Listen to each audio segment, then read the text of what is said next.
What a cowboy feels he never says, she made him say it all. The heifer was down on her side in the straw, blowing hard, and my arm was in her up to the shoulder. 2 o'clock in the morning, maybe later, and the light from my headlamp was the only light in the world. I could feel the calf in there, wrong. A hoof where a nose ought to be. The cold had come down off the mountain that night the way it does in February, dry and mean, and the water in the trough out front had a skin of ice on it I'd broke with a maul not an hour before. I want to tell this right, so I'll start there with my arm in that cow, because that's where I was when the headlights came up the county road. I'd been pulling calves alone for 3 winters by then. Before that there were 2 of us. I'll get to that. The thing I knew right off was that this one wasn't coming. The calf was big and turned, and I couldn't get the second leg up to save my life, and my hand was going numb, and I had that feeling you get where you start doing the math on a dead calf and maybe a dead cow on top of it. I'd lost stock before. Every man who runs cattle has stood over something he couldn't save and felt it like a debt. But I was tired in a way that went past the hour, and I remember thinking, plain as anything, that I didn't have it in me to lose one more thing. Then the light swung across the barn wall. I knew the truck by the sound of it before I knew anything else. A diesel that needed a glow plug, the same rattle and cough she'd had a year, and the gate hinge that squalled when somebody got out and pushed it open without slowing down. Boots in the snow. And then Joe was standing in the doorway of my barn at 2:30 in the morning with her coat half-buttoned and her hair shoved up under a wool cap, and she looked at the cow and then at me and said, "How long's she been down?" Hour and a half. My voice came out like gravel. I called the service, didn't think anybody'd. They called me, she was already shrugging out of the coat. I was up. I want you to understand, I didn't ask her how a person is just up at 2 in the morning. You learn not to ask people things. But I filed it away the way I filed away everything in those days, into the place I kept the things I didn't say. She knelt down in the straw beside me without a word about the cold or the hour, pushed her sleeve to the shoulder and put her arm in alongside mine, and for a second our hands were both in there in the dark warm of that animal, hunting the same thing. Her fingers found the leg I couldn't. "There," she said, "repositioning." Not to me, to herself, or to the cow. She had a way of narrating quiet like she was keeping the animal company. "Easy now, easy." We got the chains on. I ran the puller and she worked the calf, and somewhere in there the heifer found one more push in her, and the calf came in a rush, slick and steaming in the cold, and we both went over backward into the straw with it. A bull calf, big as a sack of feed. It lay there a second not breathing, and Joe cleared its nose with 2 fingers and stuck a piece of straw up there to make it sneeze, and it did, and it shook its head, and it breathed. I sat in the straw with my back against the wall and my arms hanging and watched her rub that calf down with a feed sack. The heifer was already turning her head around, low and tired, making the sound a cow makes. Joe dragged the calf up to its mother's nose, and the cow started to lick. "There's your morning," Joe said. It was 4 degrees in that barn. I had cow on me to the shoulder, and my knees had quit on me an hour ago, and I was 64 years old and broke, and I had not, in 3 years, let one single thing in past the gate I kept. And I sat there, and I felt something come up in my throat that I had to look away from her to swallow down. I told myself it was the cold. I didn't say anything. Of course I didn't. I want you to hold on to that because it's the whole thing. A man like me, I had 100 ways to not say a thing, and I'd practiced every one. What I said was, "I got coffee on up at the house. It's bad coffee." And Joe looked at me a long second, the way you'd look at a horse you were deciding about. And she said, "Bad coffee's fine. The ranch is up the Sweetgrass, 1,800 acres deeded, and a Forest Service lease on top of that. And my granddad put the first fence post in it with his own hands in 1931. I tell people that, and they think it means something good. Mostly what it means is that I had 100 years of other men's wanting in the ground under me and no earthly way to walk off it. I'd been losing it slow for a while. The drought 2 summers running had burned the grass to nothing, and I'd bought hay at a price that made me sick, semi-loads of it coming up the road, and the bank in town had my number and used it. There was a man with a leather folder who came out in the fall and walked my ground with his hands in his pockets and his shoes all wrong for it, talking about my options. And I stood there and let him talk because that's what you do. And after he left, I sat in the truck in my own yard for a long time before I could go in the house. A fella named Royce had a card on my kitchen counter. Real estate. He sold ranches to men from the coast who wanted to look at mountains. I never called him. But I never threw the card out either, and I think about that now, the way a thing can sit on your counter for a year being a thing you won't do and won't quit. That's the shape of where I was when the cattle started getting sick that winter and the vet service started sending Joe. I'd known her a little the way you know everybody in a valley like ours. She'd had the practice maybe 4 years by then. Came up from somewhere south, took over from old Dr. Hamill when he finally couldn't climb into a chute anymore. People talked about her the way they talk about anybody new. Was she any good? Was she gonna stay? She was good. That settled fast. She pregnancy checked my whole herd that first fall, standing in a wind that would skin you, arm in and out, calling the numbers, never missed her footing in the muck, and at the end of it she pulled her sleeve down and looked at my cattle and said, "These are nice cows." And I'll tell you the truth, that landed on me harder than it had any right to. Nice cows. 3 years I'd been keeping them nice with nobody to say it. But I didn't say that either. I want to back up and tell you about Carol, because you can't understand the rest without her, and I've put it off as long as I can. We were married 38 years. I was 26 and she was 23, and I married her in the little church in town that's a brewery now, which is a thing I can't think about too hard. She was from the valley too, knew what she was getting, knew there'd be mornings I was gone before light and nights I came in too beat to talk and Christmases I spent in the barn. She knew all of it and she married me anyway, and for 38 years she was the part of me that talked. That's the thing, I was always the quiet one and she was the one who said it. She'd say the thing for both of us. People'd come up the drive and I'd stand there like a fence post and she'd do the talking, and on the way out they'd say what a fine feller I was, and it was her. She'd tell our boy I was proud of him so I didn't have to find the words. She'd reach over in the truck and put her hand on my leg when I couldn't say I was scared, and she'd say, "I know." And that was the whole conversation, and it was enough. For 38 years, I never had to learn how to say a single hard thing, because she did it for me. And I let her, God help me, I let her, because it was easier, and because I thought there'd always be more time for me to learn. She got sick in the fall and she was gone by spring. It was fast. People say fast is a mercy, and maybe it is for the one going. For the one left, it just means you don't get ready. The last clear thing she said to me, she was past most talking by then, she had my hand and she looked at me and she said, "You've got to learn to say it, Wade. After." And I knew what she meant. She meant after her. She meant I'd been hiding behind her my whole life and now I was going to have to come out, and she was worried about it. She was lying there dying and she was worried about whether I'd be able to tell anybody anything ever again. I said, "Don't talk like that." Which is, you'll notice, not saying it. She died on a Tuesday. I went out the next morning and fed cattle because the cattle don't know and don't care, and there's a mercy in that too. And I did not say one true thing to one living soul for 3 years. I went to the funeral and stood in a line and shook hands and said thank you, thank you, thank you, like a man pulling a rope, and people held onto me and cried, and I patted their backs and felt like I was watching it from up by the rafters. Our boy Cole, he flew in from Denver where he does something with computers I never did get straight, and he stood next to me at the grave, and he was 29 and crying like he was 9, and I put my hand on his shoulder and I could not, for the life of me, say the thing a father ought to say. I just held onto his shoulder. After a while he stopped crying. He flew back Sunday. We talked on the phone maybe 4 times a year after that, and every time there was this thing sitting between us on the line that neither of us could pick up, and I knew it was mine to pick up. It had always been mine, and I let it sit. So when I tell you I had 100 ways to not say a thing, that's where I learned them. From the best. From 38 years of letting somebody else carry it. That winter the Bangs vaccination clinic and the scours and a bad batch of hay all hit at once. And Joe started coming up the sweetgrass 2 and 3 times a week. She'd come in the early dark and we'd work cattle and she'd do her thing, the needles and the boluses and the long arm and the numbers, and I'd hold heads and run the chute, and we got to where we didn't need to talk much to do it, which suited me down to the ground. There's a kind of quiet between 2 people who are working that isn't empty. We had that. She'd say, "Hold him and let him go, and this one's got a quarter that's gone hard, you feel that?" And I'd feel it, and we'd doctor it, and that was about the size of our talking, and I thought that was all it was ever going to be.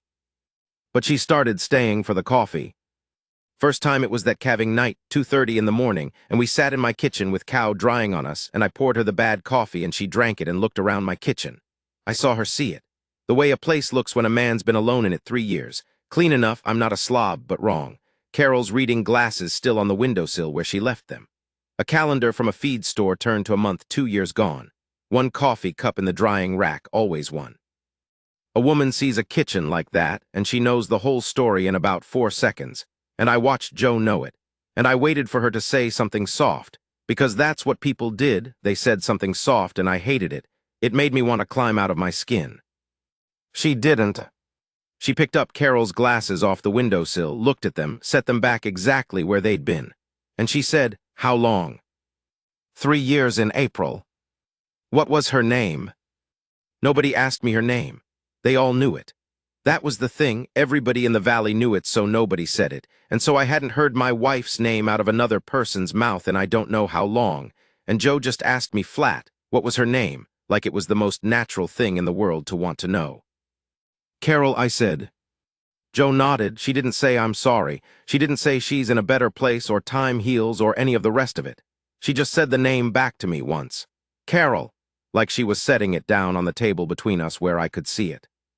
And then she finished her coffee and stood up and said, "That bull calf's gonna be fine. Watch the heifer for retained placenta. Call me if she's not cleaned out by tomorrow night." And she went out to her rattling truck and drove off down the mountain in the dark, and I stood in my kitchen and I could not have told you why my chest hurt. She'd said Carol's name, that was all, and it had cracked something I didn't even know had gone hard. I'm not going to pretend I understood what was happening, because I didn't. And a man telling you he understood himself the whole way through is lying to you. What I knew was that I started looking for her truck on the road. I'd be out forking hay off the flatbed in the gray of the morning, and I'd hear a diesel down on the county road, and my head would come up before I told it to. Most times it was the school bus or the propane man. But sometimes it was her, coming up to check on something, and I'd feel a thing in me lift that I had no name for and didn't want one. And I'd put my head back down and fork hay and act like a man who hadn't felt anything, because I'd had 3 years of practice at exactly that. She caught me at it once. I'd looked up at her truck and she saw me look, and she didn't say anything, but there was something at the corner of her mouth, and I went red as a kid and bent back to the hay. I learned things about her the slow way, the way you learn anything worth knowing. She'd been married. Her husband had been a vet too, down in Colorado, and he died not sick, just died a heart thing, 51 years old, standing in a parking lot, gone before he hit the ground. She told me that one night in the truck waiting out a snow squall, told it flat the way I'd have told it, and I understood then how she'd known to ask me Carol's name. She knew. She'd been on my side of that line. She'd moved up to our valley because she couldn't stand the parking lot, she said, couldn't stand driving past it. And that was the closest either of us came in those weeks to saying anything you'd call feeling. Two people who'd been broke the same way, sitting in a truck, telling each other facts. She had a daughter back in Colorado, grown, married, a grandbaby coming. She showed me a picture on her phone one time, this little ultrasound thing, gray and strange, and her whole face changed when she looked at it. And I thought, there's a woman who says it. There's a woman who knows how to love something out loud. And I thought about Cole in Denver and the rope of silence between us, and I felt the shame of it sit on me like a wet coat. But I didn't say any of that. You're seeing the pattern.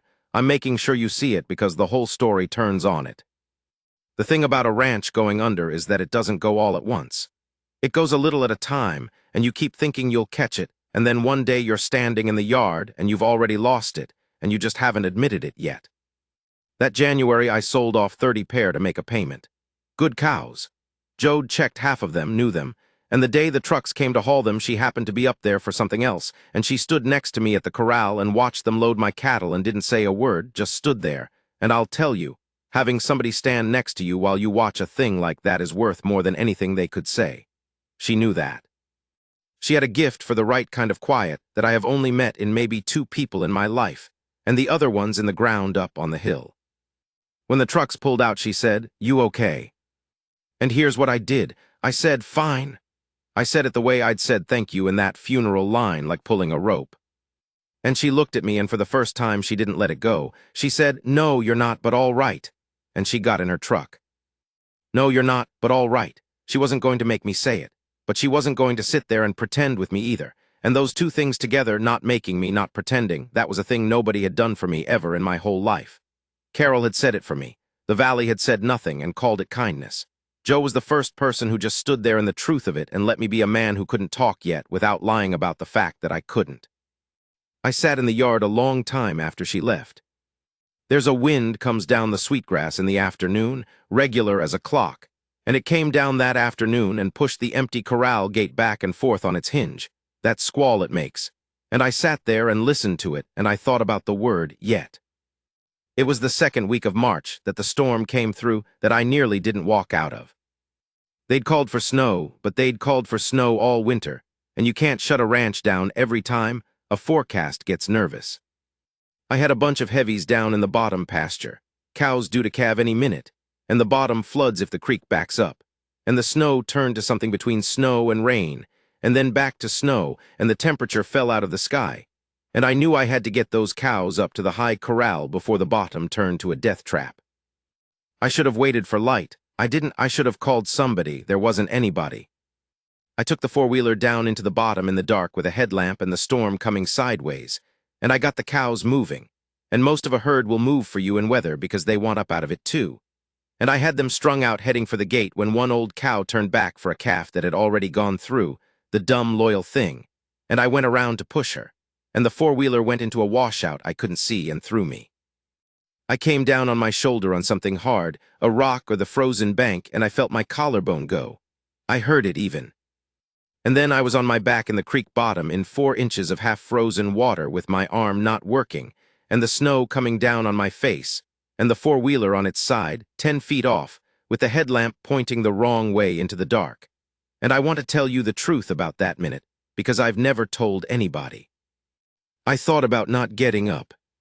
It wasn't a decision. I want to be careful how I say it. It wasn't that I wanted to die. It was that I was so tired in the marrow, 3 years tired, and the cold was already coming into me, and there was a kind of ease in it, a letting go, and a voice in me that sounded an awful lot like my own said, "You could just stay here. The place is gone anyway. Carol's gone. Cole's got his life. You could just stay here and it'd be quiet, and you wouldn't have to learn how to say anything at all." And then I don't have a good explanation for this, I heard Carol. Not a ghost. I'm not a man who believes in that.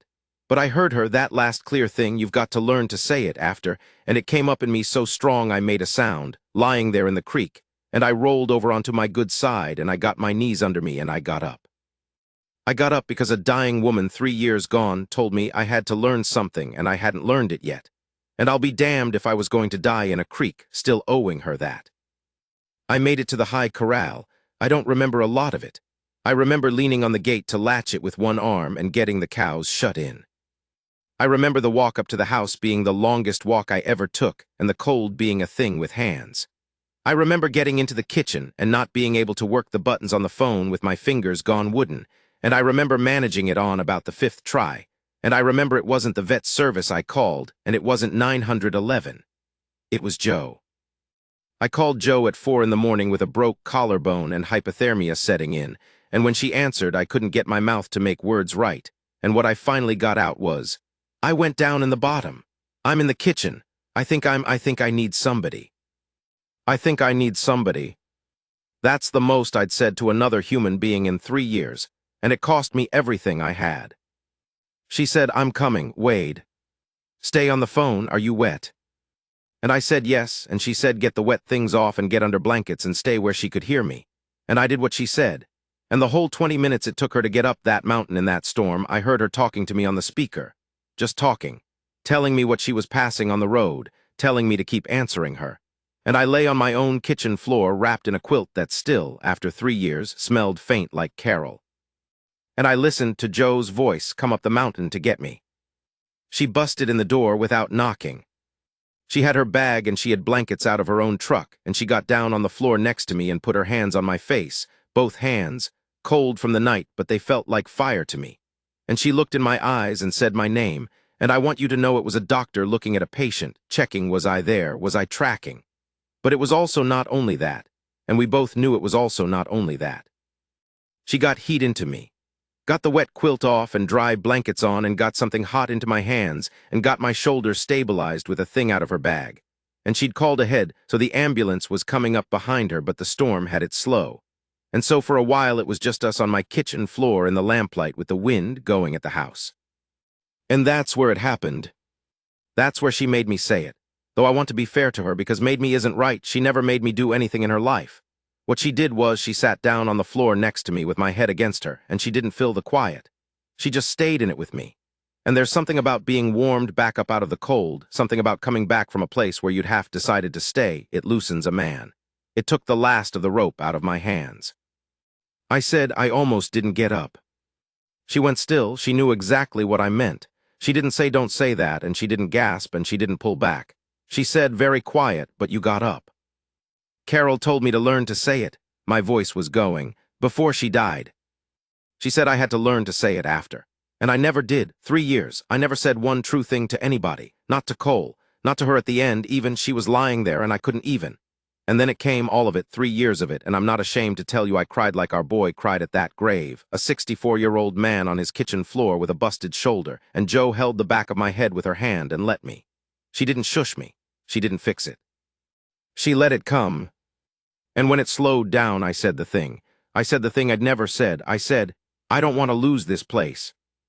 I've been telling everybody I'm fine, and I'm not fine. I'm scared to death. I'm 64, and I'm about to lose 100 years of my family, and I haven't said it out loud one time because if I say it, then it's real. I'd never told the bank man that. I'd never told Cole. I'd never told the empty kitchen. I told Joe on the floor in the lamplight. And then God knows where I found it. I told her one more. I said, and I look for your truck on the road every morning. I've been doing it all winter, and I never said that either. She was quiet a second.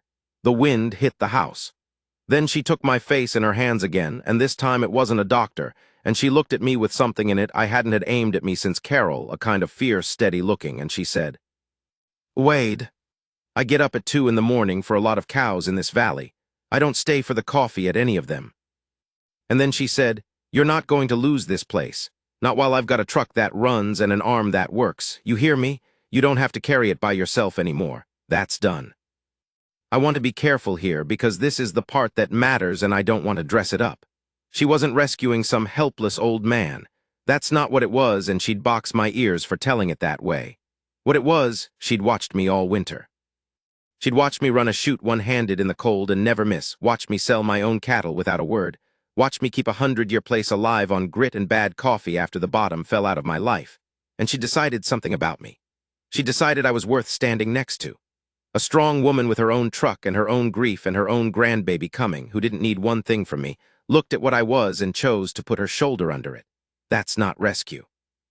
That's the highest thing one person can do for another, and I'd gone 3 years thinking I'd never feel it again. The ambulance lights finally came up the road, red and blue swimming around my kitchen walls. Joe helped them load me.